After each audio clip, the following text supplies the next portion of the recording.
옛 성현들은 일찍이 교육은 백년지 대계이고 또 결혼은 일륜지 대사라고 그렇게 이야기를 했습니다.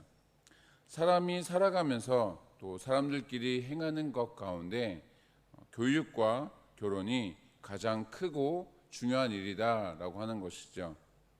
여러분들은 이 말에 동의하십니까? 교육에 대해서는 충분히 동의가 되고 또 공감이 되겠지만 결혼에 대해서는 어떨지 모르겠습니다. 왜냐하면 우리는 어느 때부터인가 성격 차이라는 이유로 너무나도 쉽게 이혼을 하는 그런 시대가 되었기 때문입니다. 게다가 오늘날에는 욜로와 또 M4 세대 또는 캥거루족처럼 결혼하기가 어려운 이 청년들의 상황으로 점점 비혼주의가 팽배해지고 있습니다. 이러한 상황 속에서 기성세대나 또 청년들 어느 한쪽 할 것 없이 좋은 배우자를 만나면 당신의 삶과 또 가정이 완전히 달라질 수 있습니다. 보다 풍요로워질 수 있습니다. 라고 말을 했을 때 얼마나 많은 사람들이 이 의견을 받아들이겠습니까? 상당수의 사람들이 거부감을 일으키지 않을까 싶기도 합니다. 왜냐하면 상대방과 서로 맞추어 간다거나 자신이 먼저 변화되려고 하기보다는 나는 맞고 너는 틀리다, 넌 왜 그렇게 하느냐 라는 식으로 반응할 때가 더 많이 있기 때문이죠. 바라기는 그리스도 예수 안에서 서로 존중과 배려로 아름답고 화목한 믿음의 가정을 이루시는 저와 여러분 되시기를 주님의 이름으로 축원합니다. 오늘의 본문은 크게 세 부분으로 나눌 수 있습니다. 먼저 10절에서 12절은 현숙한 여인의 가치와 그러한 여인을 아내로 얻는 남편의 복에 대해서 말씀하고 있습니다. 여기에서 현숙하다라는 말은 히브리어로 어떤 육체적인 힘이나 또는 능력을 의미합니다. 하지만 본문에서는 정직함, 성실함, 어떤 고귀함 같은 그런 정신적인 가치를 의미하는 말로 사용되었습니다. 그러니까 어떠한 사회나 국가가 됐든 이상적인 여인의 어떤 여성상을 뜻하는 것이죠. 실제로 남자가 됐든 여자가 됐든 이상적인 그런 사람이 있을까 싶기도 하지만 현숙한 여인을 배우자로 얻게 되는 것은 아무나 누릴 수 없는 복임을 강조하고 있습니다. 값비싼 진주나 보석보다 훨씬 낫다라고 말씀하고 있는 것입니다. 그 이유는 아내 덕분에 산업이 풍성하게 될 것이고 아내가 선하게 섬겨주는 것을 통해서 기쁨과 즐거움을 얻게 될 것이기 때문입니다. 물론 그렇다고 해서 가정의 분위기를 부드럽고 또 화목하게 만드는 것에 있어서 남자들의 책임이 전혀 없다, 남자들은 책임이 없다라는 것은 아닙니다. 최소한 가정 안에서는 남성들보다 여성들의 영향과 그 분위기 메이커로서의 그 역할들이 좀 더 낫다는 것을 본 잠언의 저자도 알고 있기 때문에 지금 여성의 적극적인 활동들을 지지하고 있는 것이죠. 13절에서 29절은 현숙한 아내의 유능하고도 성실한 노력과 그 복된 결과에 대해서 여러 다양한 상황들을 언급하며 말씀하고 있습니다.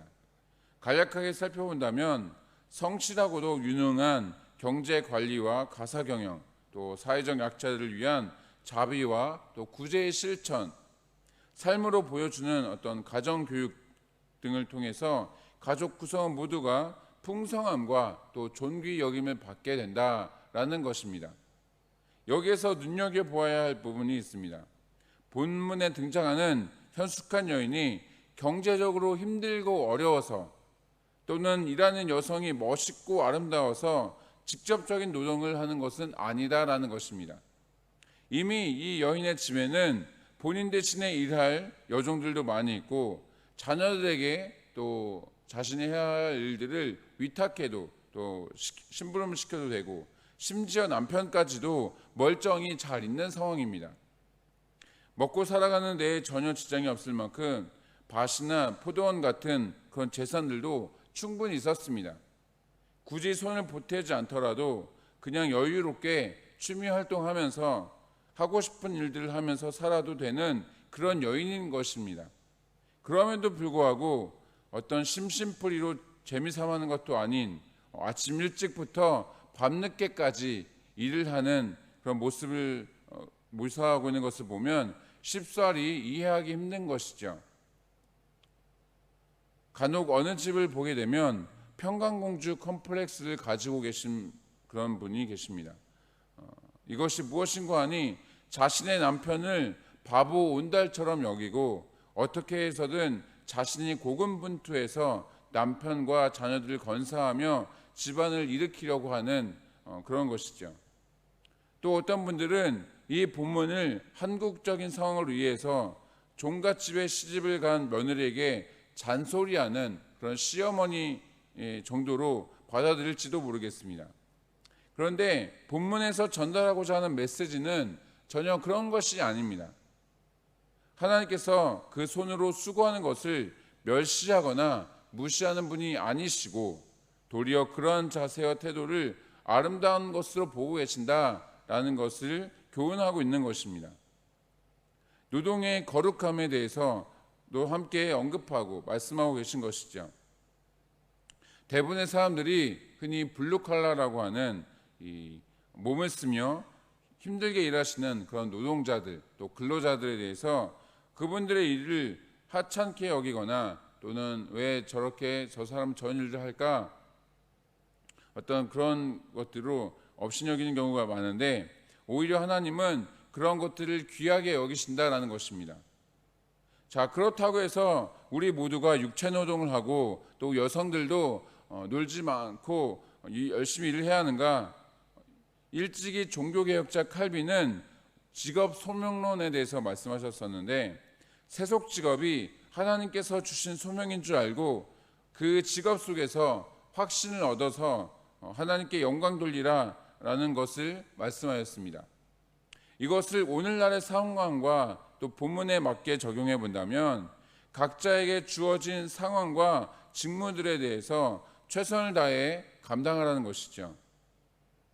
주께서 새로운 일과 길로 인도하시지 않는 이상 지금 하고 계신 일들을 통해 하나님의 영광을 드러내는 저와 여러분이 되시기를 주님의 이름으로 축원합니다. 끝으로 30절과 31절은 현숙한 여인이 여호와를 경외하는 그 현숙함을 통해서 복을 받게 되는 것을 말씀하고 계십니다. 손에 열매를 거두고 사람들로부터 칭찬을 받게 된다라는 것이죠. 현숙한 여인이 사람들로부터 칭찬을 받는 이유는 손의 열매와 그 행한 일 때문입니다. 이 여인은 어떠한 일들을 했습니까? 우리가 앞서 살펴보았듯이 집안일도 경제활동도 심지어 구제하는 일에도 열심을 내었습니다.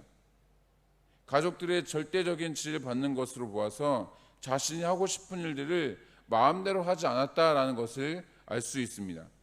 가정 안팎으로 자신이 가진 역량과 또 달란트를 아끼지 않고 열심히 헌신하고 봉사하고 섬겼다라는 것이죠.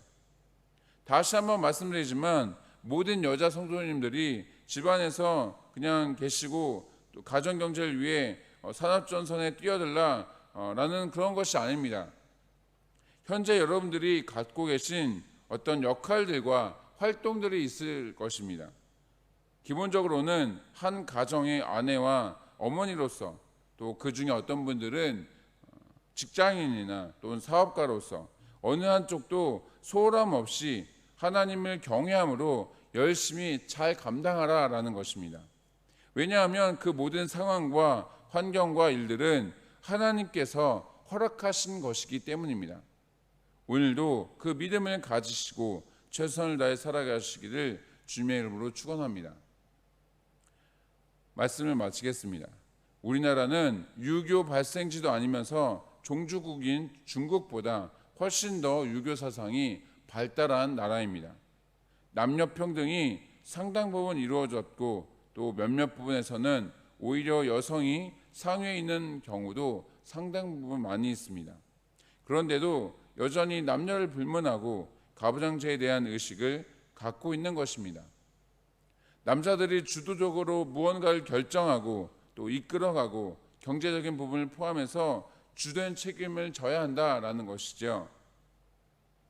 하지만 오늘 성경 본문에서 묘사되고 있는 현숙한 여인은 전혀 그렇지가 않습니다.